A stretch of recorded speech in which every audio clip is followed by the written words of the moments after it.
Today, I'm going to try and rebuild Manchester United and take them to Champions League glory. It's been nearly 20 years since Manchester United last won it, and obviously in recent times things at the club haven't been great, but I've already got to work in trying to fix the squad. In our first 2 seasons in the previous episode, I moved on players like Diego Dalot for big fees, and bought in some faces of my own like Carlos Baliba, Angelo Stiller, and PSG player Kang In-lee. And whilst my time as manager so far hasn't been perfect, the club is definitely going in the right direction. But if you don't want spoilers from episode 1, this is your time to click off and go watch it, because this is how we did in our first 2 years. In our first season, we got a pretty respectable 6th place finish, but that was without European football and maybe expected of us. But the season after, we showed huge improvements, getting 87 points, going all the way in the title race, only for Liverpool to beat us by 6 points with 93, meaning we are now technically a title challenging team. All the transfers we've done so far have got us to that level, but this rebuild will not end until we go all the way and win the UCL. So we're going to need some more players going in, some more going out, and hopefully at some point in this video we'll manage to close the gap, maybe even win some trophies along the way and build a team ready to win the Champions League.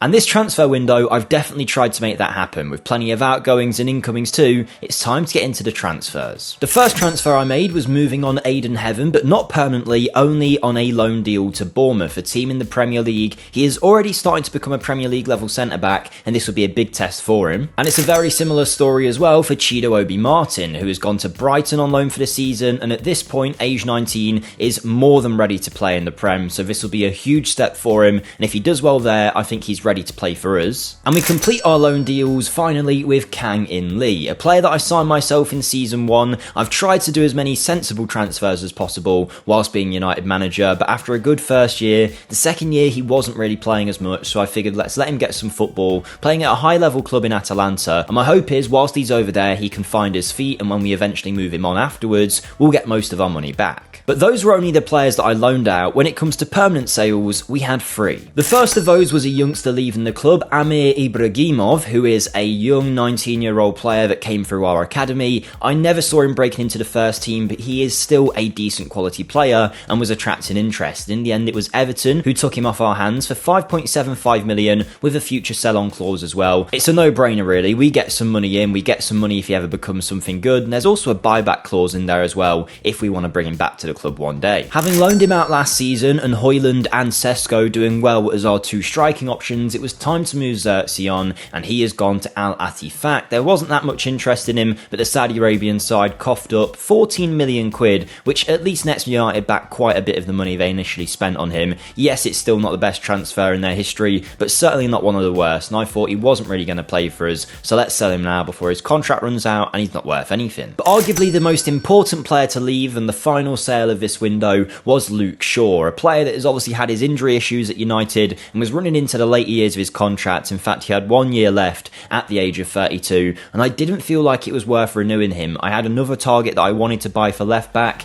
and I felt it was time to move on from Shaw, whose natural fitness is starting to let him down, and I think he's probably going to decline massively in the next season or so. So to go out and get some money instead of losing him on a free, I felt made sense. He started 26 games for us last year, so it is a big loss in terms of a regular starter, but to get 16 million that we wouldn't have got otherwise, we would have lost him for absolutely nothing, I felt financially it made sense. And making sense financially is something I've been focusing on in this United job, but this window I have bought some players for some pretty big sums, but I feel like it's going to make sense long term. Now, there were 3 signings. The first of the 3 that I want to focus on is a young player for the future, who I didn't spend that much money on actually. It's Kerim Alabegovic. I don't know if I pronounced that right at all, but he is a German player that I haven't heard of personally, but he was doing pretty well at Salzburg in this save, or at least for their academy, and attracting quite a lot of interest from our scouts. He moved there from Leverkusen, and now we've jumped him for 12 million quid. It's quite a lot of money for an unproven player, but there is big belief in his potential from our scouting team. So my hope is we can bring him in for 12 million, have him in and around the squad. If he develops and helps us, great. If not, I really doubt we'd get less than that for this quality of player. We'll at least make our money back, and I think financially we need to make some of these kind of deals to make sure United are going on the right path when it comes to the money spent. But then the 2 big signings, where I have spent a lot of money. I talk about being sensible, but these 2 have both cost upwards of 70 million, but I'm hoping it secures a position in our team for the next 10 years. The first one was Lewis Hall, who of course is playing for Newcastle in real life, formerly of Chelsea. In this save, he's become arguably the best left back in the league, playing regularly for Newcastle and even becoming an England international now on a regular basis with 15 caps. We've then gone out and paid £70 million for him, a release clause fee, which to get the England left back and someone that is one of the best fullbacks in the Premier League for at least 10 years is a deal that I think makes sense. It's not the worst spending of money that United have ever done, particularly in a system where we like our fullbacks to get forward and create chances. I think he's going to suit us perfectly, and I'm hoping it will work out to be a good signing. But the player that cost even more than that is our goalkeeper, and it's crazy to say I've gone out and spent a huge £75 million on a keeper, but I've done it to bring in Dennis Simon, a 21-year-old goalie who's been playing for Stuttgart, was originally loaned to Paderborn, then at Stuttgart, did really well last season, and as you can see, he is already showing as our best goalkeeper, but with the potential to be one of the world's best, and you can see why that would be the case when he is already this good at only 21. Keepers usually don't get good until they're in their late 20s, so to see him already being one of the best keepers in the league at this age is definitely worth the money. I think he's going to secure that position again for 10, maybe even 15 years if he keeps it up. He's a brilliant option in the net, 6'3", and he's really good when it comes to his 1v1s, but also his distribution of the ball as well, which will help in the modern day style that we're trying to play, playing out from the back. So I actually think, even though he's cost us a lot of money, it's still a sensible transfer. And last season, it was a bit of a shock to me, to be honest, when we were competing for the Premier League and getting so close, but when you look at the squad, I don't think it's as big of a shock as we think. Obviously, now we've added Seaman and Hall to the squad, but we've got De Ligt and Diamonde as a really good defensive partnership. Gertruida at right back, Baliba and Stiller as well in those defensive midfield roles, I think are perfect options who have still got years left ahead of them. Then a front four of Seshko, Fernandes and Buemo and Rashford, who we did bring back into the fold. I think that's going to scare any team. You've got the physicality of Seshko, the creativity of Fernandes, and then Buemo and Rashford to create goals out of nothing, using their pace to get in behind and stretch teams. I think we built something special here, and I think the game is starting to agree. Because when we started this save, we had something like 25-1 odds of winning the title. Now it's all the way down to 11-1. They're still predicting us to finish in, what's that, 3rd, 4th, 5th, 6th place. So way less than the level we've actually been performing at. But when you look at it and you realise how far we've come, I think it's pretty hard to deny the improvement that we've made over the course of this save. Though saying that, we still haven't actually won a trophy, which maybe Man United fans would actually have preferred. But last season, getting so close to the title has really proved that we are back in it this year, and the team we've built, the players we've added on top, I'm hoping will be the difference of helping us actually compete and win that Premier League trophy. Then we can start thinking about the Champions League. But with those players bought in, it's time to see how we do in our 3rd year at the club. We'll jump ahead to January and cross our fingers that we're doing pretty well and still in the title race. Now, obviously last year we came second, and I was hoping that it wasn't going to be a fluke and that we actually were good enough to be in a title race, and I think so far this season we've proved that might actually be the case. Because as well as beating the lesser teams, this season we've proved ourselves against some of the best, like title winners Liverpool, who we managed to beat 2-1 at home. We managed to beat Spurs 3-2 as well, and we even secured our first trophy of the save, whether you count it is another question, that we did beat Liverpool 3-0 in the Community Shield to start the year off, and prove that maybe over the summer we've become a better side than them.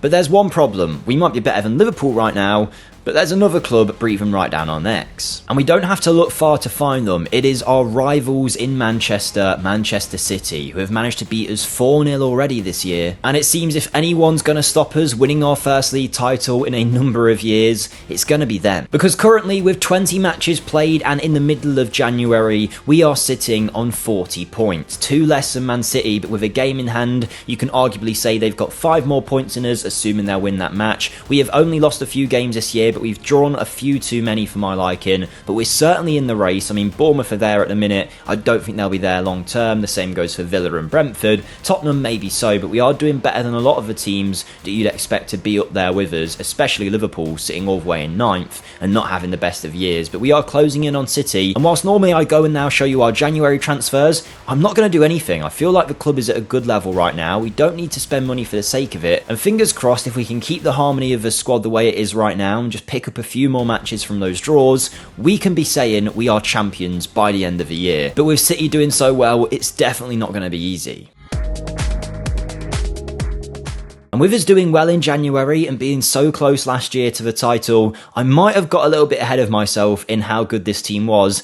and also writing off a certain other team. But before we see our end result of our third season as manager, if you are enjoying the video so far, make sure you smash the like button and subscribe on the road to 60k subscribers. Let me know who you want to see rebuilt next. Doing any of those things helps the video, it helps support the channel, so thank you for anyone that does that. And if you want to support me even further, I do have a Patreon linked in the description where you can get access to the save files from these videos. So if you think you can do better than me as United manager with the players I've signed, you can prove it over there. On top of that, obviously it does help support me, but you also get access to the videos early, ad-free, you get involved in the rebuild polls, and there's going to be some giveaways over there soon, which I'll be talking about in the very near future. So with that being said, that's all the plugs done. Let's see how we did in our third year as manager with the title on the line. Well, we certainly didn't let up. We managed to get some great results like beating Arsenal 6-1. Granted, they did have 10 men, but it was still a very important win, as was us beating Crystal Palace 3-0, a team that were actually doing quite well. But obviously the team we were really competing with at the top of the table was Man City. And when they came to our stadium, we beat them 1-0, putting us in a great position theoretically to win the league.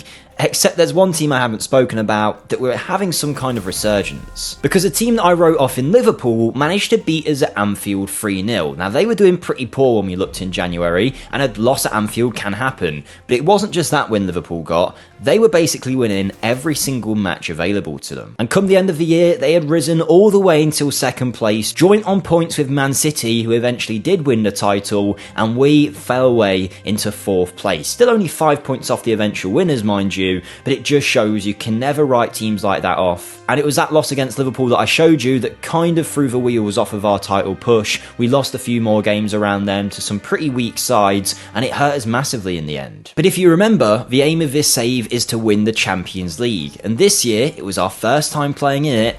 I think we did pretty well. In the round of 16, we took on Athletic Bilbao and managed to beat them in an emphatic victory, winning 6-2 at home. But arguably the best result of the lot was when we played Real Madrid at the Bernabeu, managed to beat them 2-1 at their stadium, meaning not only did we knock out Real Madrid, but we had qualified for the semi-finals of the Champions League and had a pretty easy tie in theory against Sociedad. Also, I thought, because in our home leg, despite all the chances, we lost 3-0, and despite then going away and winning 4-2 at their stadium, it meant we came crashing out of the Champions League in the semi-final against Real Sociedad of all clubs. We could have been there in the final of the competition, so this season towards the end had really lost all momentum, but thankfully there was one competition we were still in and one more chance of a trophy. As we had made it to the FA Cup final, when on a rainy day we faced off against Wolves, there was only one goal in it, but it was a brilliant one from Mbeumo, and that meant we did actually secure our first trophy of this rebuild, not the one we're after, but we'll certainly take winning the FA Cup in our third year as manager. And there were some really strong performers this year. Seshko has managed to score 39 goals in his 50 appearances. Michael Clayode was the second best player in the team with 17 assists from defence. Ahmad, Gatrida, Rashford and Højlund all impressing as well. And Mbeumo was managing to get involved in the goals. But one thing I'm very happy to see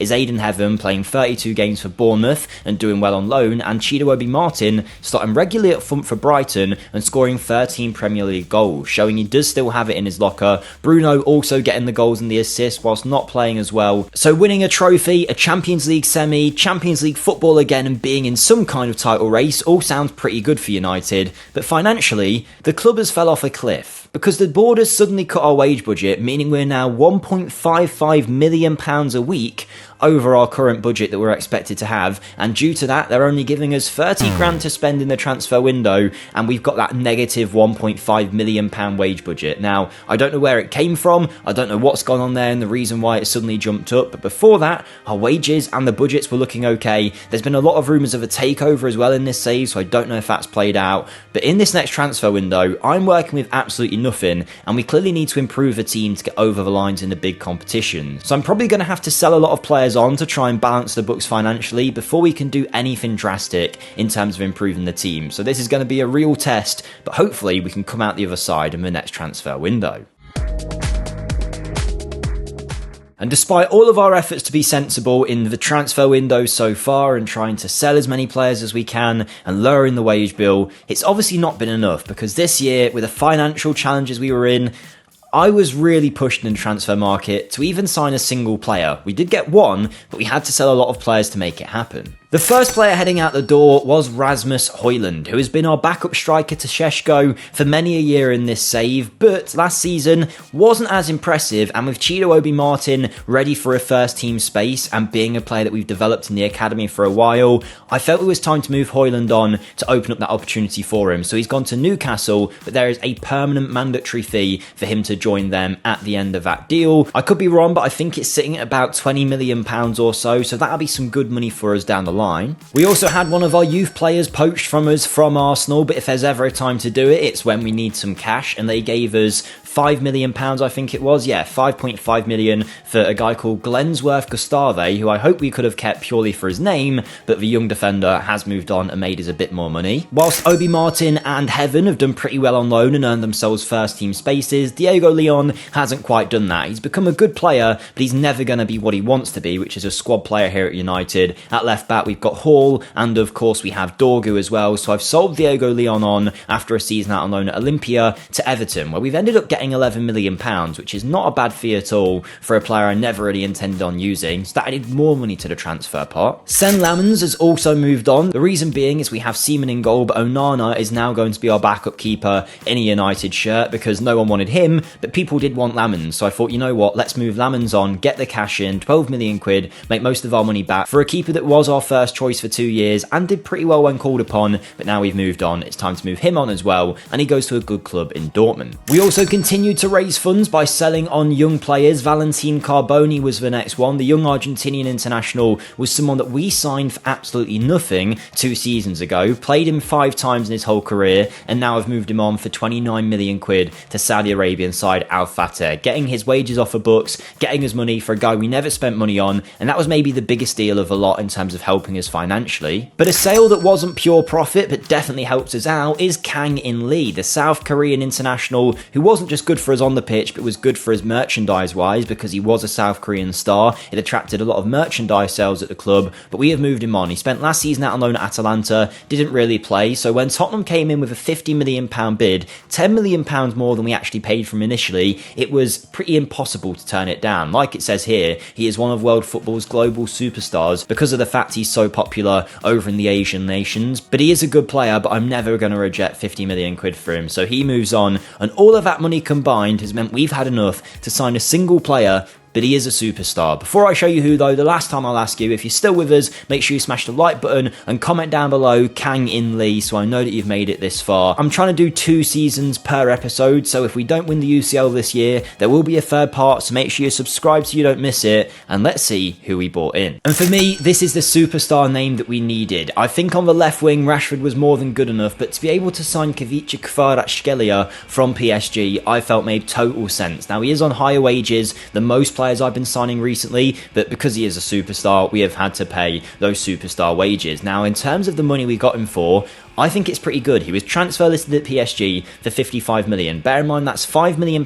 more than what we got for Kang In Lee. So it shows you the kind of deal we've worked here. He's been doing really well for Paris Saint-Germain, but last season wasn't starting as many games as he would have liked. Only started 16 with the rise of Doué and Barcola. I assume he's been forced out, and now he was on the transfer list, and we have benefited from that. With a £55 million deal for Kvaratskhelia, it is bonkers to get him for that cheap. Most players in this save are costing way more that are nowhere near that good, so I think we've really got an opportunity in the market here, and he's going to be a huge boost to our side. Where our best 11 not only combines great players but youth as well. We've got some experience in Fernandez and Kvaratskhelia, but then you've got Baliba, Stiller, of course, Ahmad still pretty young and developing really well, by the way, into our starting right winger, supposedly considered better than Mbeumo in game now. We've got Diamonde and De Ligt, but when it comes to squad depth, we're looking really good now with Seaman and Onana as our goalkeeping options, Gatrida and Coyote as very strong right backs. On the left side, there's Hall, there's Dorgu, Martinez can even play there, and obviously he is a centre back option alongside Lenny Yoro, Aiden Heaven, Baliba can play there at a push, but Diamonde and De Ligt are our 2 starters. You know our attackers, you know our midfield. We're seeing Chido Obi Martin now break in as nearly as good as Šeško and considered our second best striker. Lots of teams around the world have been after him, from Barcelona to Bayern Munich, sending us bids of over 30 million quid, but we've rejected them all and our team is looking very, very strong. And for the first time, we are predicted as genuine contenders. 4th place is expected of us now, so we are expected to finish in the UCL spots,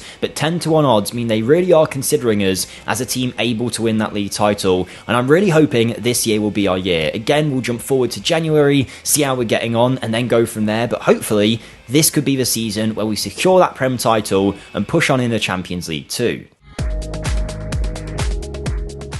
And now we know based on last year, getting excited in January might not be the way to go, but I've got to say, whilst there have been some losses here and there, we've been looking good so far. Arguably our best result of the season so far though was playing Arsenal at our stadium, where Kvaratskhelia helped Mbuemo get the first goal in the game, and as the snow fell down we managed to add a second as Gertruida bombed down the right hand side, put the cross in, and Benjamin Šeško finished off with a signature header, but that was still not the final goal of the game as we added a third. All in the first half, Lewis Hall took the ball on the left wing, a first time cross found Šeško for a brilliant team goal and a brilliant victory against Arsenal, which summed up how well we were doing. Because even though we've been knocked out of the FA Cup in the 3rd round and we were knocked out of the Carabao Cup in the quarter-final, the main thing we're chasing this season in the Premier League is currently looking like it's going to be ours. At Christmas time we are top, with 4 points more than Man City in 2nd place, 16 wins, only 3 losses, we've ruled out some of the draws, we are scoring way more than anyone else in the league, and despite conceding some more, the attacking mindset we're going for is certainly helping us, and we have got some huge results so far. But just because we're doing well, my transfer business doesn't stop. We're still working in the market,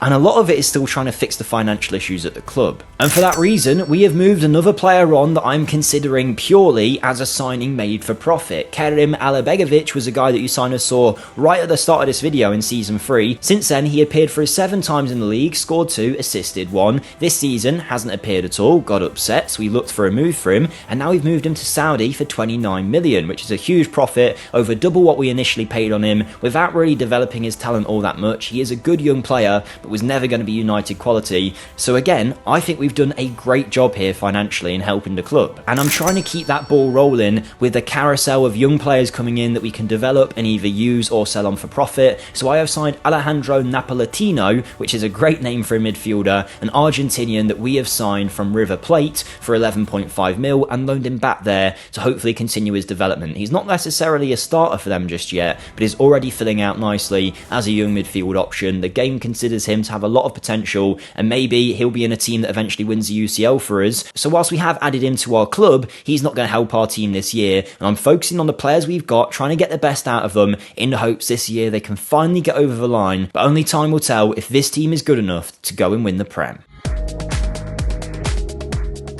And just like that, it is the end of our 4th season as manager, and whilst I was speaking about the Premier League before, of course the aim of this rebuild is to win the Champions League, and this year we have gotten pretty close, making it to a semi against Barcelona. And it seems we're just addicted to being drawn against Spanish teams because we faced Barca in the semi-final and went 1-0 up at their stadium. Kvaratskhelia playing a very important role in that goal, but unfortunately we were the makers of our own downfall as Sandro Martinez allowed Esposito to score, and then later in the game in the 80th minute, a well-worked corner routine from Barcelona allowed them to win at the Nou Camp 2-1, and that was the same result at Old Trafford, meaning we lost 4-2, got knocked out in the semi-final again, but it's proving that we can get quite far in the UCL and that maybe a final slot isn't that far away. But of course this year, in the Premier League, we were pushing for a title, and come the end of the season, it was close. With 3 matches to go, we faced Burnley. With the title in our hands, we beat them 3-0 and continued our push to be champions. We then took on Villa in our second to last game and showed no nerves, beating them 5-0,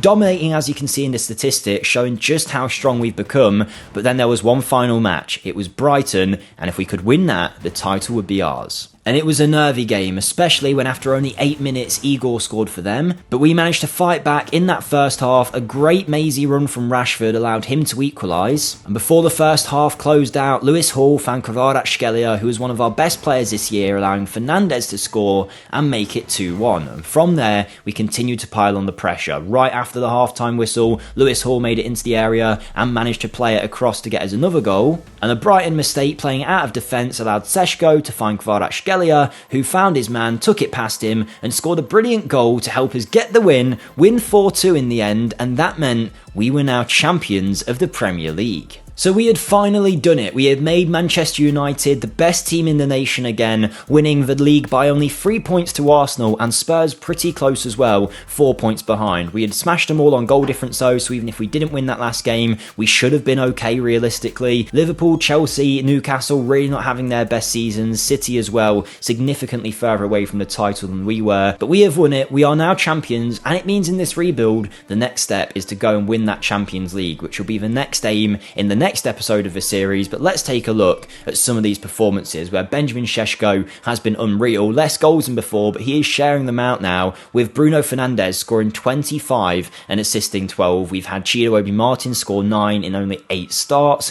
Kvaratskhelia was exceptional and worthy of the £50 million price tag, whilst Rashford has proven that we were right to bring him back in the fold, being one of our best players over the course of this year. But there's also Cunha, Ahmad all getting involved, and the defence was staying strong as well. A few players we need to look at moving on maybe are Ugarte, who's not playing much, Lenny Yoro really not developing in this save, and Mbeumo, maybe his time's up as a regular starter. But as far as 4 years go at the club, an FA Cup, a Premier League, getting to the Champions League semi-final twice, we're definitely making the right moves at United, and we are going to be able to make more hopefully next season. But again, it's one of those years where the transfer market is going to be tough. They've given us not much to work with at all financially. The club is still struggling in that sense, so we're going to have to do our best job there, but we're taking United in the right direction, and hopefully next time we can win the Champions League.